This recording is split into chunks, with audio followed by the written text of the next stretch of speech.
그죠? 선생님이 자료를 이렇게 어휘 연습 15 등으로 추가 자료를 전체적으로 나눠줄 때가 있고, 아니면 개별 상담 직후에 넌 좀 이게 부족하다, 이걸 채워야 될 것 같다 싶으면 또 개별적으로 주는 친구가 있고 아닌 친구가 있고, 하나를 더 주는 친구가 있고 덜 주는 친구가 있고, 좀 편차가 있어요. 알겠죠? 같은 걸 대체로 많이 받았을 텐데, 오늘 받을 이 자료는 대수능에 나오는 어휘 문제, 독서 지문에 딸려있는 어휘 문제 모두 몇 문제? 2문제. 작년에도 2문제 나왔고요. 올해도 그러리라 예상이 되는데, 이 문제를 틀리면은 우리가 1등급에 다가서는 것은 가능해, 불가능해? 불가능해요. 이거 불가능해. 이거 틀리면 안 되거든. 근데 솔직하게 지난 모의고사에서, 사설 모의고사에서 혹시, 혹은 뭐 교육지원 모의고사에서라든지 어휘 문제 혹시 틀렸다, 내리고 그럴 수 있거든요.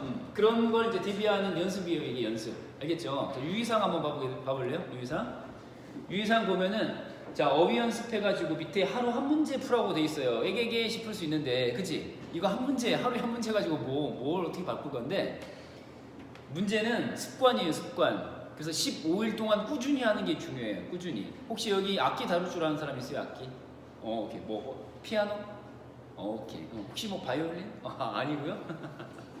피아노나 여러 가지 악기들도 가르쳐 줄 때 선생님들이들 공통되게 하시는 말씀이 있어요. 뭘까요?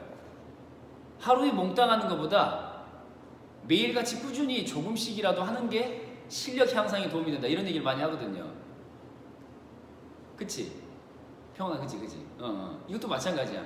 양이 중요한 게 아니라 15일 동안 이걸 그대로, 유의사항 그대로 시험 문제 풀이할 때 적용해보는 습관을 들이는 연습이에요. 아시겠죠? 15일 동안 습관을 들여보는 거야. 그래서 보시면 첫 번째 서술어를 찾아서 밑줄을 그으라고 돼 있죠. 유의사항. 두 번째 보시면은 지시대상과 연결되는 문장 성분의 동그라미 하라고 돼 있잖아요. 마지막은 선지의 단어, 이거 대신에 딴 거를, 그러니까 선지에 있는 단어를 묶고 있는 단어 대신에 집어넣어 봐라. 간단하잖아요. 그래서 형광펜 들고 그 유의사항 1, 2, 3번에 밑줄 그어진 거 있죠? 그걸 차례대로 형광펜으로 색깔을 한번 해볼게요.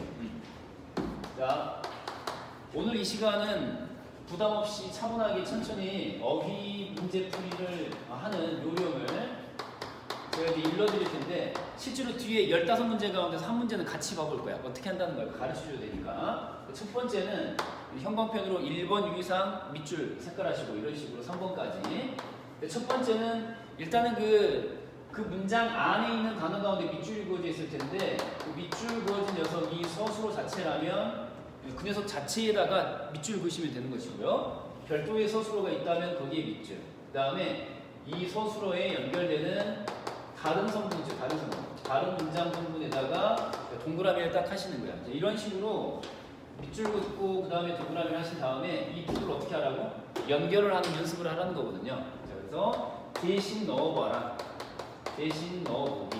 대신 넣어. 이렇게.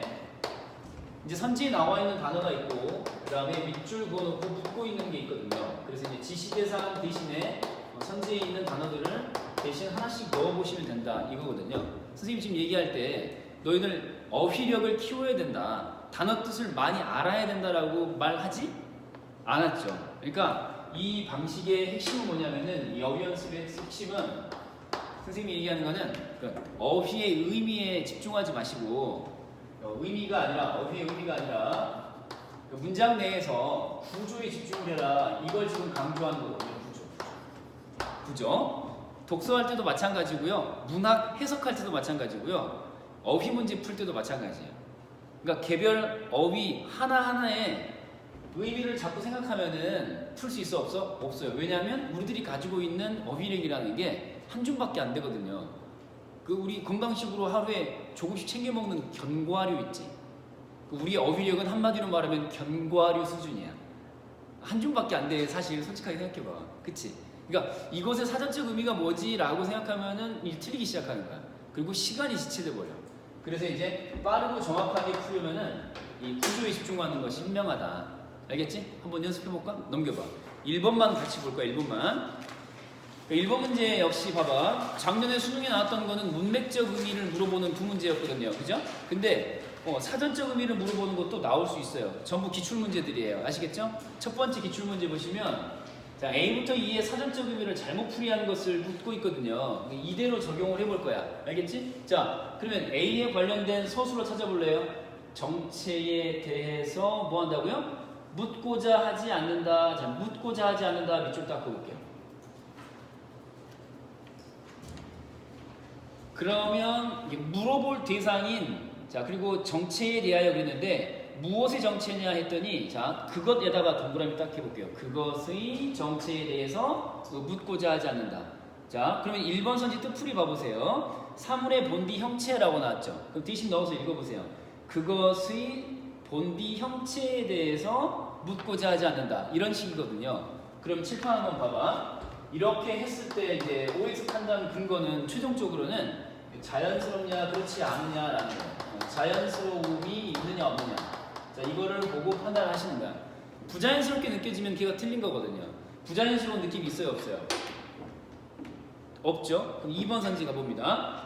마찬가지로 횡포 들어간 거 횡포다가 서술어잖아요. 이거 자체는 놔두시고 무엇의 횡포라고 나왔냐면 일상성에다가 동그라미 딱 해볼게요.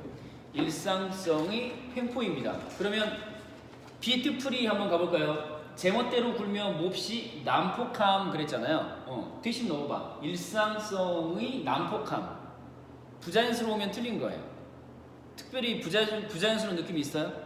자, 3번 가볼게요. 회의. 이전의 잘못을 깨치고 뉘우침이라는 뜻이잖아요. C로 가보세요. 회의하면서 이거 자체가 서술어니까 밑줄 한번 다시 그어보시고 밑줄 밑에다가 그러면 이 뭐뭐라고 앞부분 나와 있는 게 회의하다를 수식하고 있는 거라고 보시고 글쎄요에다가 동그라미 딱 해봐. 그럼 이제 회의하다라고 하는 것은 어떤 것과 관련된 회의야? 글쎄요라고 하는 답변과 관련된 뜻이야. 그럼 봐봐. 대신 넣어볼래? 글쎄요라고 3번 선지에 뉘우침을 넣어보는 거야. 글쎄요라고 뉘우치면서 말 되니 안 되니?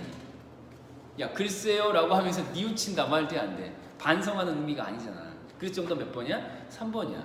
그러니까 사전적 의미가 맞냐 틀리냐라고 내 머릿속 국어사전을 자꾸 넘기는 버릇을 하면은 문제를 풀 수 있어 없어? 없어요.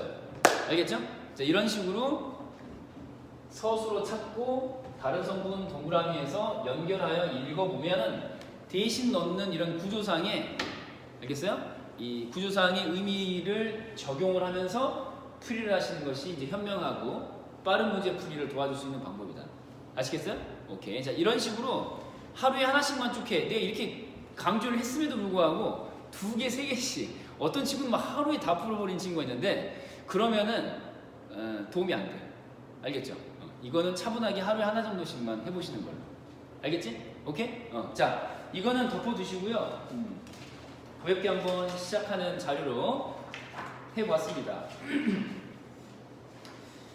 자, 그러면 첫 번째 고난이도 247의 7번 지문으로 이제 가보도록 하죠. 7번 지문 할 차례 맞습니까? 오케이. 자, 7번 지문 갈게요. 3단계 첫 번째 지문이고요. 평가원 지문입니다. 11학년도 9월 평가원 지문. 자, 각 문단 첫 줄 첫 칸에다가 숫자 적었는지 한번 보세요. 그러니까 문단 번호를 붙였는지. 39페이지 맞니? 오케이. 39페이지. 자, 각 문단 첫 줄 첫 칸에 숫자 적었는지 확인. 문단 번호 다 써봤어?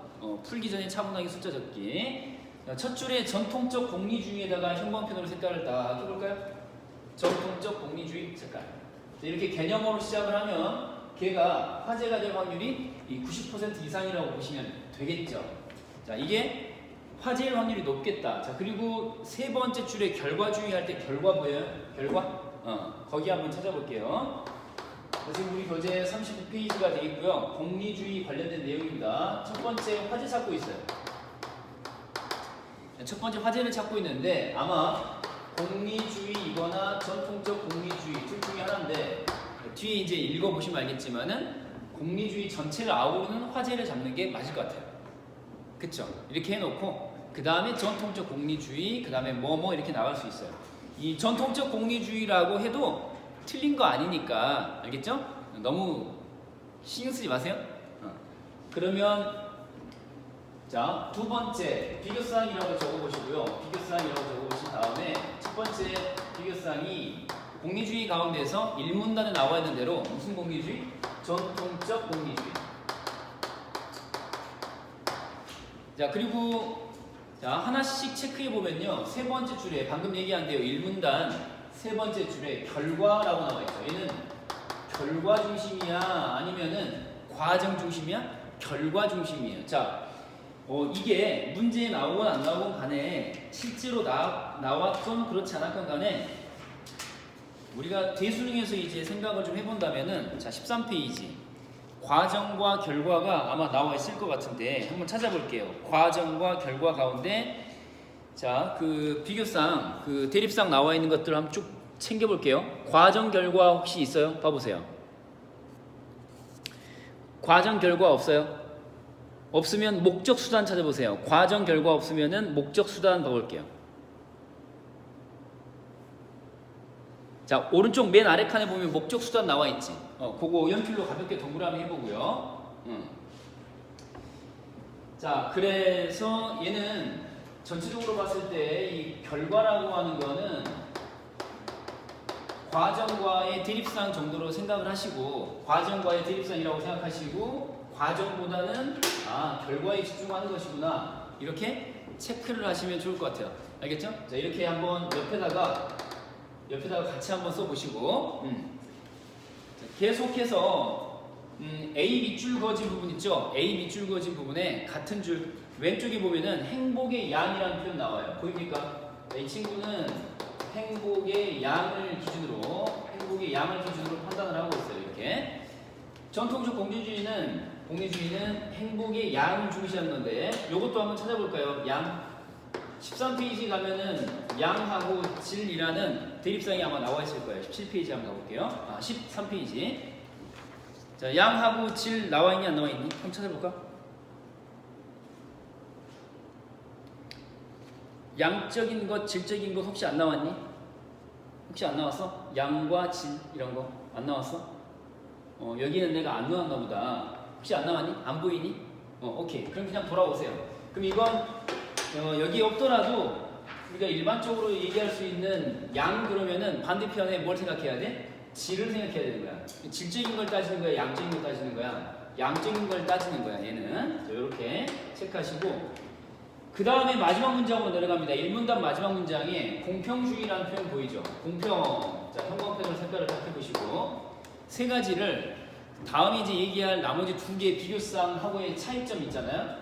과정이 아닌 결과, 질이 아닌 양. 그리고 얘는 공평이라고 하는 거는 수직 수평, 수직적이다, 이제 수평적이다. 혹은 이런 걸 활용할 수도 있고 아니면 균등 혹은 불균등이라고 하는 거. 가운데서 하나를 활용할 수도 있어요. 여기 13페이지 보면은 이제 균등하고 불균등 정도는 아마 나와 있을 것 같은데 봐볼까? 균등하고 차등이라고 첫 번째 줄 끝에 이렇게 나와 있어요. 균등하고 차등이라고 1번 줄에 맨 끝에 보면은 균등 차등 아마 나와 있을 거야. 맞니? 1번 줄 끝에 보면 균등 차등 정도가 나와 있어. 그래서 불균등 즉 차등이 아니라 균등하게 대우해야 된다. 요 여러 요소들 가운데에서도 구성원들 어느 누구를 차별하지 않고 모두를 균등하게 대해야 된다라고 하는 공평. 그러니까 여러분들의 행복도 선생님 행복하고 질적으로 다르지 않고 같이 이제 취급을 한다 이제 그런 얘기겠죠. 이렇게 이제 보시면 될 것 같고 이 문단 가볼게요. 이제 이 문단 첫 번째 줄 보면은 반공리주의 나와 있죠. 색깔 반공리주의 비교상 두 번째 반공리주의. 앞에서 말한 이 전통적 공리주의에 반대되는 거잖아요. 그죠? 반공리주의. 그래서 여기에 차이점이 뭐냐 했더니 찾아보시면 두 번째 줄에 무엇을 배제할 위험이 있다라고 나와 있어요. 정의의 개념을 배제할 위험이 있다. 그죠? 정의의 개념을 배제할 위험이 있다. 라는 표현에 이제 형광펜으로 색깔을 해볼게요. 자, 이게 무슨 말이야? 공리주의에서는 과정보다는 뭘 중시해? 결과를 중시하고 그 다음에 질적인 면보다는 뭘 중시해? 양적인 걸 중시하기 때문에 과정상의 반칙이 있더라도 정의롭지 못한 과정이 있더라도 결과만 좋으면 된다 이렇게 접근할 수 있잖아요. 그쵸? 그래서 반공리주의에서 얘기하는 이 정의 배제 가능성에 대한 이야기가 충분히 나올 수 있는 거겠죠. 자, 그 다음에 3문단으로 이제 내려가 볼게요. 3문단 두 번째 줄 끝에 보면은 정의의 개념을 포함할 수 있다라고 하는 표현이 나와 있어요. 3문단 두 번째 줄 끝에 정의의 개념을 포함. 여기다가 색깔을 한번 해보시고 마지막 줄 내려가시면은 비교상 세 번째가 이제 등장을 합니다. 세 번째 한번 찾아볼게. 명칭이 뭐라고 나왔어요? 규칙 공리주의자. 네, 규칙 공리주의자. 자, 규칙 공리주의라고 하는 게 비교상 세 번째인 것 같아. 세 번째. 그래서 얘는 정의를 포함할 수 있다. 충분히 포함할 수 있다. 어디에? 공리주의 개념 안에 정의라는 개념을 충분히 포함할 수 있다라고 하는 것이 다른 녀석들하고의 차이점이 이렇게 되겠어요. 여기서 질문 하나 해볼까요? 그러면 전통적 공리주의하고 규칙 공리주의하고 공통점은 뭐예요? 공통점. 무엇을 중시하는 거야? 일단 행복의 양이, 그렇죠? 결과적으로 행복의 양을 따져본다는 점에서는 다르지 않아요. 그래서 얘는 행복의 양적인 측면에서 역시 따지고 있다는 게 굉장히 중요한 개념이거든요. 그래서 이제 어디로 가시냐면 3문단의 밑에서 네 번째 줄 있죠. 하나, 둘, 셋, 네 번째 줄. 행복을 더 많이 산출. 색깔 딱 해볼게요. 밑에서 네 번째 줄. 행복을 더 많이 산출. 그러니까 많이 그랬으니까 양적인 거야, 질적인 거야? 양적인 거거든요. 이해되나요? 그러니까 이걸 발견하는 게 굉장히 중요해요. 1번하고 3번이 사실 규칙 공리주의가 얘를 옹호하려고 하다 보니 만들어낸 게 이 새로운 개념이잖아요. 얘를 옹호하려다 보니까. 그러니까 뭔가 지키려는 공통점이 있다는 얘기거든요. 그게 양적으로 행복의 양을 따져보는 그 원칙은 버리지 않는 거야. 알겠죠? 다만 이제 여기서 말한 대로 정의가 사라질 수도 있다라고 하는 거에 대해서 포함될 수 있다라고 주장하는 거잖아요. 그러니까 여기서 이제 이렇게 차이가 있는 것이고 여기는 유사점으로 남아 있는 거야. 자, 하나만 더 챙겨보도록 하겠습니다. 왜 정의가 포함될 수 있다라고 했느냐? 마지막 문단 봐보세요. 이유는 뭐죠? 결과적으로 자 뭐라고? 장기적인 관점에서. 그래서 3문단 다섯 번째 줄로 가볼게요. 3문단 다섯 번째 줄로 가시면은 결과적으로 행복의 양을 따져보는 것이고요. 그죠? 또 장기적인 관점에 그 다음 줄에 장기적 관점. 유사한 점은 유사한 점대로 있는데 더 중요한 게 뭐야? 얘는 장기적인 관점에서 이 양적 행복을 규명하는 거라면은 얘는 뭐야? 직접적으로 나와 있진 않지만 얘는 장기적인 거, 단기적인 거 아마도 단기적인 걸 중시하려는 것 같아라고 여러분들이 이제 추론을 할 수 있어야 돼요. 당장 눈앞에 행복의 양을 산출하는 거고 얘는 멀리 보고 오랜 시간 동안 달성될 수 있는 행복의 양을 따져보는 거야. 이해돼요? 그러니까 이제 다시 정리하면 전통적 공리주의는 행복의 양을 결과적으로 따져보려는 건데 공평하게 누구나 한 표씩 행사하는 투표권처럼 따지자 이런 얘기고. 근데 이제 반공리주의는 야 그렇게 하다 보면 결과적으로 이득이 되는 것만 생각하면은 선거 과정에서 부정을 저지를 수도 있는 것이고 예를 들어서 그런 것이고 게임을 하다가 중간에 반칙을 할 수도 있는 건데 라고 정의 배제 개념을 얘기하는 것이고 마지막 그 공리주의 입장에서 이에 대한 반박을 뭐라고 그래요? 그게 아니라 당장은 정의로운 선택을 해서 당장은 손해가 될지라도 장기적으로는 행복의 양이 늘어나는 선택을 할 수 있어. 공리주의 입장에서는 이런 얘기를 하는 거죠. 그러니까 이제 우리 주변에서 일어난 일을 예를 들어보면 사회적 이익을 위해서 내부 고발하는 사람들 있잖아요. 그쵸? 그 내부 고발하는 사람들은 당장에 그 사람이 속한 그 조직 배신한 행위잖아요. 그럼 거기에 속해 있는 기업이 됐으면 뭐 기업, 뭐 공무원 사회면 공무원 사회 그 사람들한테 손해가 나는 결과가 나올 수 있잖아요. 결과적으로 구성원들이 행복하지 않을 수 있잖아요. 근데 장기적으로 봤을 때는 그 기업에 대한 신뢰도가 높아져서 장기적으로는 기업 전체 이득이 될 수 있는 거잖아요. 그러니까 장기적이냐 단기적이냐 이 차이점을 발견하는 게 제일 중요했던 거예요. 전체적으로 얘가 제일 중요해요. 다시 그 범주표로 돌아가 볼까요? 13페이지. 13페이지 보면은 장단 아마 나와 있을 거예요. 보면 장단이 여기 6번 줄 첫 칸에 봐볼까요? 6번 줄의 첫 칸에 대소 아래 괄호 안에 장단 나와 있죠. 요거 한번 체크해 보시고 동그라미 이해됐나요? 그렇게 이제 이해를 하시면은 문제 풀이하는데 크게 어려움이 없을 것 같다라는 얘기입니다. 25번 문제는 특별히 어렵지 않았죠, 그죠? 여러분 선배들이 많이 틀리거나 헷갈려했던 게 26번이에요. 의외로 26번을 어려워한 친구들이 있었어요. 왜냐하면 착각을 해서 이게 묻는 게 무엇인지 착각해갖고 자, 반공리주의자가 예상하는 답 했잖아요. 예상에다가 동그라미. 지금 우리가 보고 있는 건 26번 되겠습니다. 26번에 문제 자체에 동그라미 볼게요. 예상하는 것 그랬는데 누가 예상하는 거야? 반공리주의자가 예상하는 거야. 이거를 착각하면 안 돼. 이거는 반공리주의자가 선택한 것은 그 말이 아니에요. 알겠죠?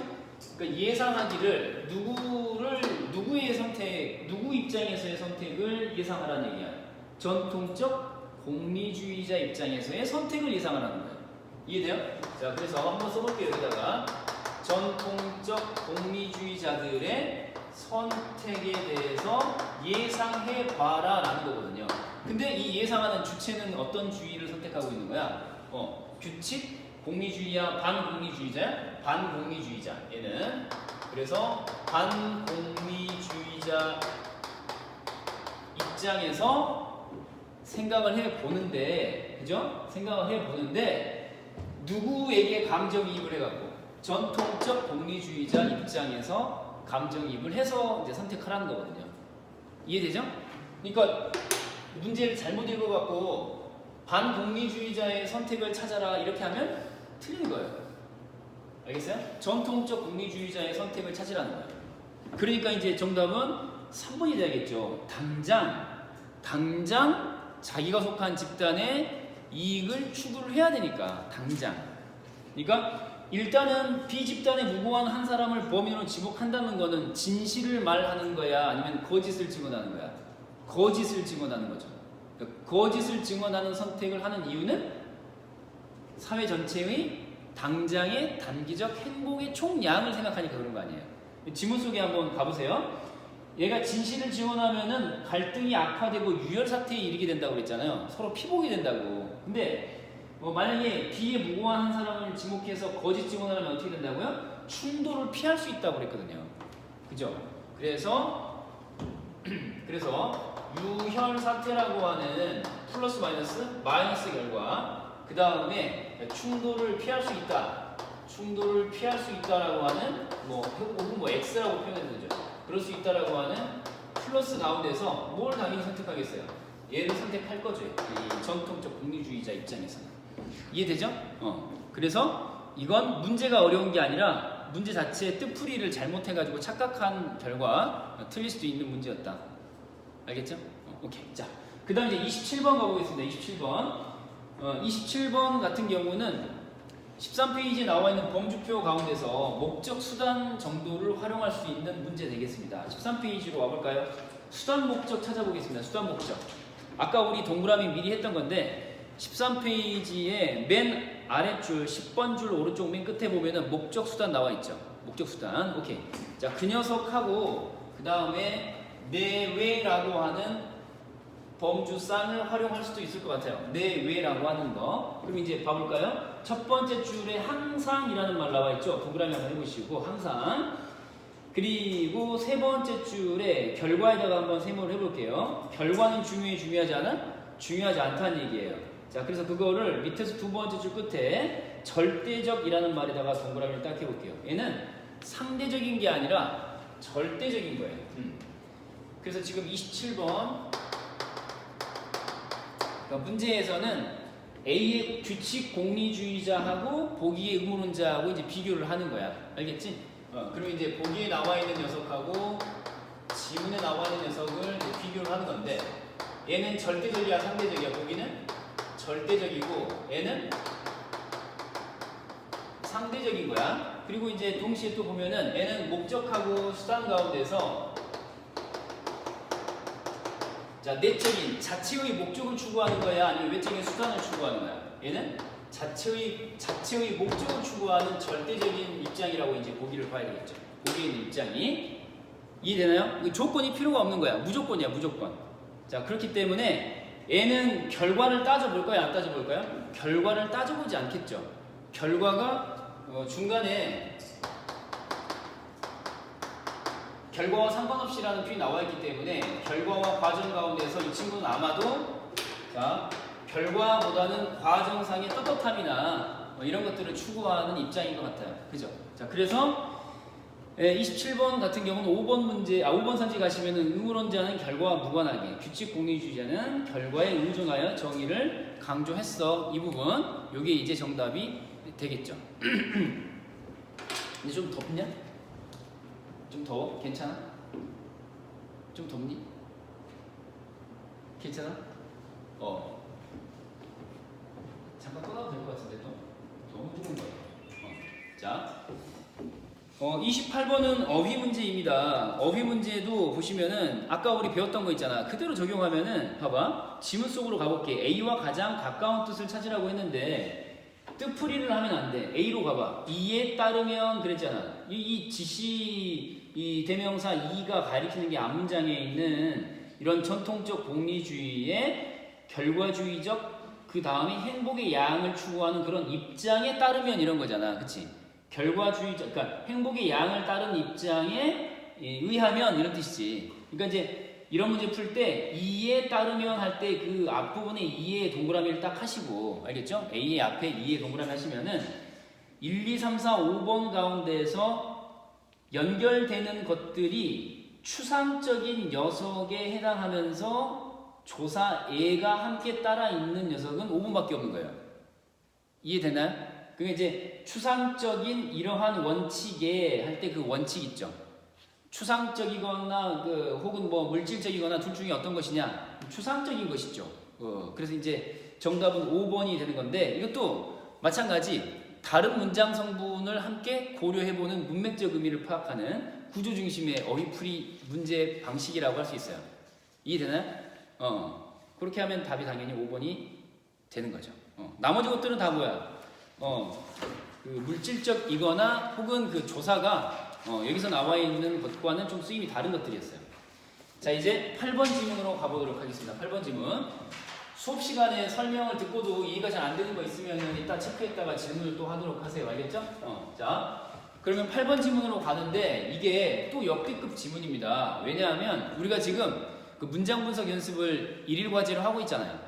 그 1일 과제를 문장 연습으로 하는 이유를 알 수 있게 해주는 문제예요. 이 지문 자체가 문항에다가 별표를 해볼 텐데 31번의 별표. 여러분 선배들이 31번 있죠? 그 31번을 많이 틀렸어요. 왜? 답이 없어 보이거든요. 자, 41쪽입니다. 답이 없어 보인단 말이죠. 이게 31번 문제가 별표해놨지? 왜 그러냐면 문장을 있잖아요. 그 중요한 핵심 정보를 도출하는 방식으로 찾아야겠다라고 생각하지 않고 그냥 열심히 읽어서 그런 거야. 끊고 발견하고 끊고 발견해야 되는데 그냥 마구잡이로 읽으니까 답이 없어 보여. 이거 풀 때 어땠어? 금방 보였어?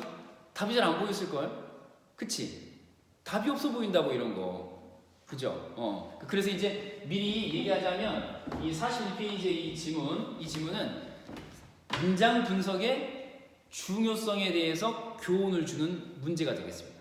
문장 분석의 중요성. 알겠죠? 자, 이따가 다시 풀이 오고요. 첫 번째 문단 가겠습니다. 첫 줄에 신체호 역사 색깔해 볼게요. 자, 이 지문은 화제가 아라고 한 단어로 말해도 돼요. 알겠죠? 근데 전체적으로 엄밀하게 말하자면은 신채호 선생의 신채호의 역사관 정도로 정리를 할 수 있죠. 근데 이게 투쟁과 연대인 건데 아와 비아의 투쟁 개념이에요. 자, 그래서 이렇게 아라고만 간단하게 체크해 볼게요. 신채호 선생의 역사관을 설명하는데 이 아라는 개념을 가지고 설명하는 거잖아요. 그쵸? 신채호 선생이 단순히 뭐 예를 들어서 뭐 조선혁명 선언 막 이렇게 해가지고 과격한 문장을 발표하기도 했지만 그냥 강경일변도로 투쟁만 중시한 선생이 아니고 연대도 말씀을 하셨다라는 걸 설명하려고 R을 끌어온 거잖아요. 그죠? 자, 그래서 1문단의 밑에서 네 번째 줄 끝에 있죠. 보면 투쟁과 연대에다가 색깔 딱 해볼게요. 그러니까 신채호 선생님께서는 역사라고 하는 것은 A와 B와의 투쟁이기도 하지만 그 과정에서 연대도 등장한다라고 강조하셨던 분이거든요. 그리고 이제 밑에서 두 번째 줄 A에다가 색깔 딱 해보시고 얘가 이제 직접적인 화제, 세부적인 화제가 되겠죠. 이 문단은 사실 여러분들이 그 심혈을 기울여서 읽을 만한 그런 부분은 아니에요. 그러니까 궁극적인 부분은 아니고 전제로 깔아두는 거거든요. 이런 것에 꼬이면 안 돼요. 그냥 일단 여러분들이 읽었던 것하고 한번 비교를 해볼 테니까 한번 체크를 해볼게요. 자, 이거를 보시니까 A라고 하는 것은 상대성 두 가지가 나오고요. 그 다음에 자성, 변성으로 이루어져 있는 자성이라고 하는 것이 변성, 그 다음에 항성으로 이루어져 있다라는 등등의 내용이 나와 있는데 지금 선생님이 이제 한번 칠판에다가 그림을 그려볼게요. 오른쪽에다가. 그러면 여러분도 여백에다가 따라 적으셔야 되는데 여백이 별로 없지. 뒷장 한번 넘겨봐. 뒷장 넘겨서 뒷장 넘겨서 그 이 문단에 나와 있는 내용을 금방 쓱 한번 봤지.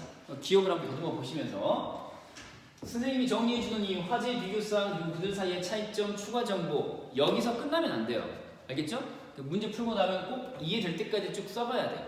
예를 들면 그림이 되면 더 좋고 예를 들면 방금 이 문단에 나와 있는 그 A에 대한 설명이 있잖아. 그치? 자성이라고 하는 녀석에 관한 설명. 그럼 봐보세요. A가 있고요. 자, A가 있고 그 다음에 A가 있고 바깥에 이제 환경이 있는 거야. 환경이라고 써볼게. 그리고 박스 처리를 이렇게 해볼게. 박스. 예를 들면은 이 문단을 읽고 나면 이런 식으로 그림을 한번 그려보셔야 한다는 얘기. 한번 따라 그려볼게요. 자, 환경이 있고요. 그 다음에 이 A가 지니고 있는, 자, A라고 쓰지 말고 바로 그냥 자성으로 가볼게요. 자성으로. 자성이 있는 거야, 자성이. 그래서 얘가 가지고 있는 이 자성이라고 하는 것이 이렇게 두 가지 측면이 있는데, 색깔 있는 걸로 한번 표시를 해볼게요. 환경에 대해서 자성이 발휘하는 성질이 있고, 그 다음에 자성이 다시 내부적으로 발휘되는 그런 성질이 또 있는 거예요. 이렇게. 방향에 따라서. 주어진 환경에 대해서는 변성이야 아니면은 자 항성이야? 얘는 변성 항성 가운데서 변성이라는 것이 작용을 하는 것이고 자성의 일부인 변성이 자성은 다시 내부로 향하는 그런 작용 방향 그건 변성이야 항성이야? 얘는 항성이 되는 거야 항성. 자, 그래서 변성과 항성이라고 하는 것이 내부로 향하면은 항성이고 외부로 향하면 변성이다. 라고 하는 거를 이렇게 한번 체크해 볼 수 있을 것 같아요. 내외 개념으로 보시고 내부에 작용하는 게 이 항성으로서의 자성 그리고 외부로 향하는 게 변성으로서의 자성 이렇게 이제 구분을 해 보실 수 있을 것 같아요. 일단 요거 됐죠?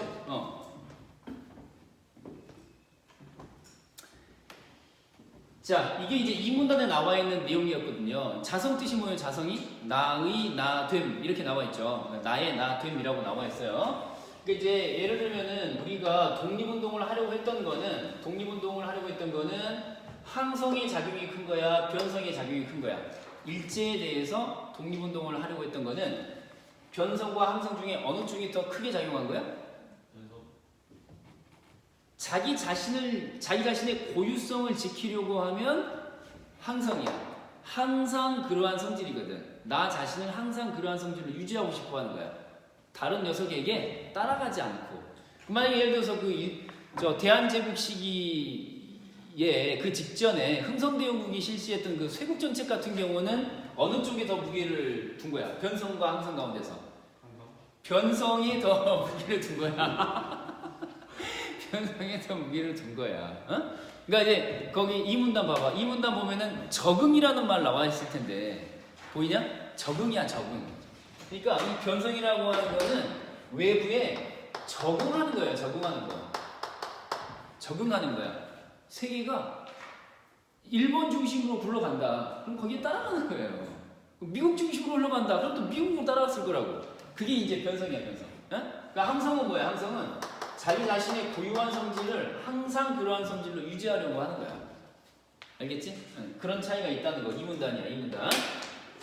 자, 메모해 두시고 3문단으로 가봐 이제. 전체적으로 비교쌍을 잡으실 때 지금 설명하려는 바 대상이 아이기 때문에 아의 두 가지가 나오잖아. 뭐하고 뭐? 작은 아와 큰 아가 있잖아. 그치? 자, 그래서 비교쌍이라고 제가 다시 쓰고 여러분이 이제 칸을 채우시면 될 것 같아요.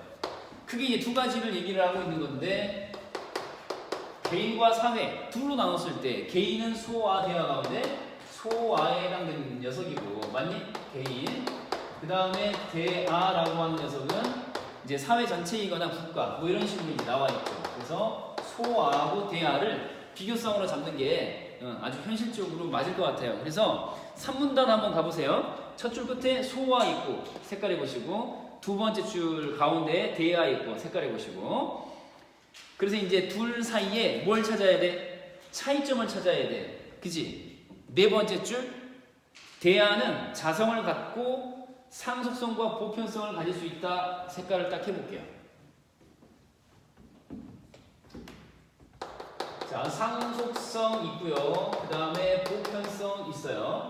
상속성과 보편성을 기준으로 하면은 소아한테는 있는 거야 없는 거야? 소아한테는 없어요. 그런데 대아한테는 있어요. 자, 이걸 찾는 게 굉장히 중요해요. 이걸 찾아야 오른쪽에 나와 있는 그 30번 문제 있죠. 그걸 간단하게 풀 수가 있어요. 자, 다시 둘 사이의 차이점이 뭐라고요? 상속성과 보편성이 있느냐 없느냐 라는 거예요. 그러니까 이 둘 사이의 차이점에 주목해서 읽고 그리고 체크가 되어 있으면은 30번 문제를 간단하게 풀 수가 있는 거거든요. 30번 문제 바로 갔다가 올게요. 30번 문제에서 3번이나 5번은 말이죠. 자, 될 수가 없었어요. 왜냐하면 이 상속성이나 보편성이라고 하는 녀석이 일단 5번이 될 수가 없죠. 일단은 이것만 딱 들여다보면은 5번은 소아의 삐리리가 뭐 하면은 상속성은 실현되어도 보편성이 소아하고는 관련이 있어 없어? 얘는 관련이 없어요. 상속성 보편성이라고 하는 게. 다시 3번 올라가 봐. 대아의 항성이 작고 변성이 크면 상속성은 실현되어도 보편성은 실현되지 않는다. 이 부분은 다시 위로 올라가서 다시 봐야 됩니다. 근데 2번은 또 보세요. 소아의 항성과 변성이 조화를 이루면 상속성과 보편성이 모두 실현된다고 그랬는데 상속성, 보편성은 소아하고 관련이 있어 없어? 없어요. 그러니까 5번 X, 2번 X 이렇게 갈 수 있었던 거거든요. 알겠죠? 그러니까 차이점에 주목을 했으면은 그런 점도 금방 눈에 들어올 수 있다. 자, 다시 지문으로 돌아갈게요. 자, 처음 읽을 때 여기에 주목을 하시고요. 여백에다가 또 한번 써볼게. 자, 뭘 쓸 거냐면 상속성하고 보편성 개념인데, 자, 상속성하고 보편성 개념인데, 자, 이렇게 한번 써볼게요. 어떤 그 대아라고 하는 녀석이 여기다가 대아라고 써보시고요.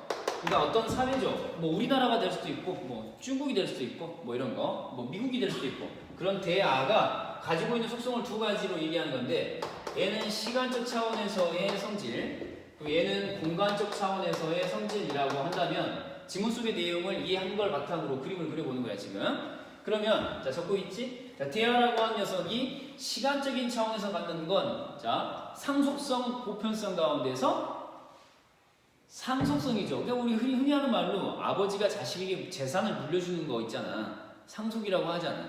시간적 개념이잖아. 위의 세대가 아래 세대에게 상속하는 거잖아. 시간 개념이거든요. 이게 수평적으로 과거로부터 직선 방향으로 쭉 이어져가는 지속성을 설명하는 개념이야. 상속성, 보편성 가운데 뭐라고? 상속성. 자, 가로에다가 한번 써볼게. 상속성 개념이에요. 그러니까 생명력이 지속되는 성질을 이렇게 한번 표시를 해봤어. 그럼 다시 이제 세로 축으로 한번 그려볼 수 있는 게 상속성 말고 이제 보편성이라고 하는 건데, 공간상으로 확장되는, 얘는 지속되는 것이고 얘는 확장되는 그런 성질, 보편성이었어요. 그러니까 이제 이 보편이란 말이 왜 들어갔겠니? 땅덩어리를 생각해봐. 유대인들은 말이죠, 그 수백 년 동안에 자기 영토가 있었어 없었어? 없었지. 그치? 맞냐? 그럼 그 친구들은 뭐야? 보편성이라고 하는 것이 어찌 보면은 없는 상태로 쭉 유랑을 해왔던 민족이잖아. 이해되니? 근데 무엇은 있었어? 상속성은 있었죠.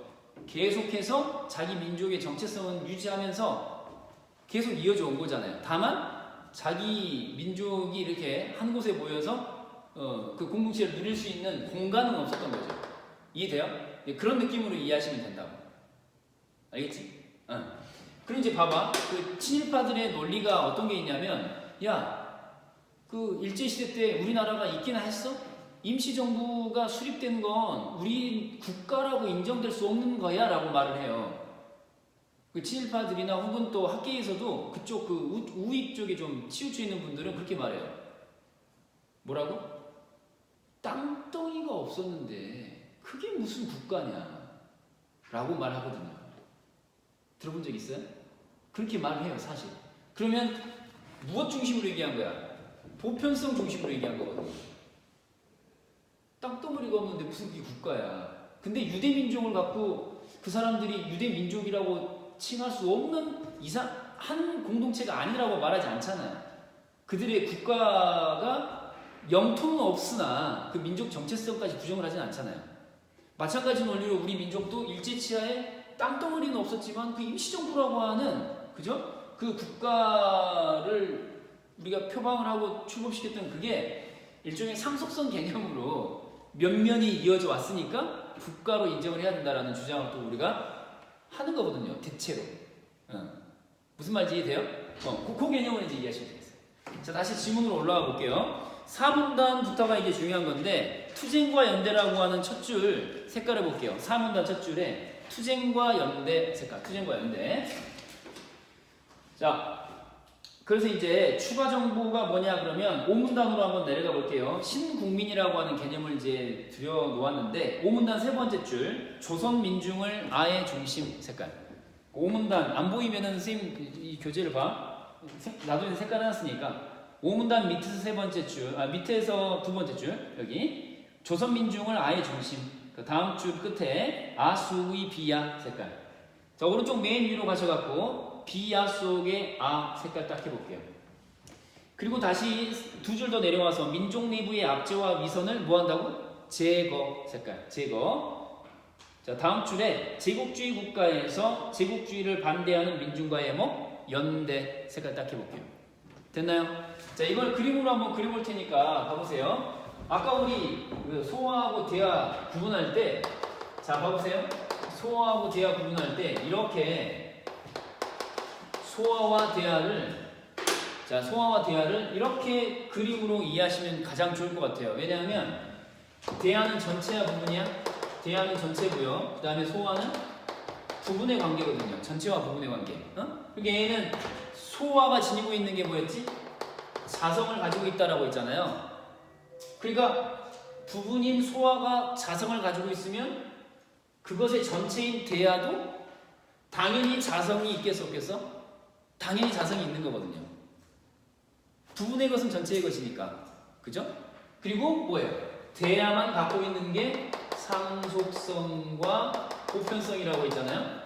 상속성과 보편성은 대야만 갖고 있는 거야. 누구는 없어? 부분인 소화는 없어요. 그렇기 때문에 여기 이제 비금을 딱 쳐주시면은 이 관계를 정확하게 이해했다라고 말할 수 있죠. 이제 종이 났으니까 그 마지막 문단에 나와 있는 아 속의 비아랑 비아 속의 아는 이 다음 시간에 설명하는 것으로 시작할게요. 알겠죠? 이건 안 지우고 놔두겠습니다. 자, 쉬었다가 또 봅시다.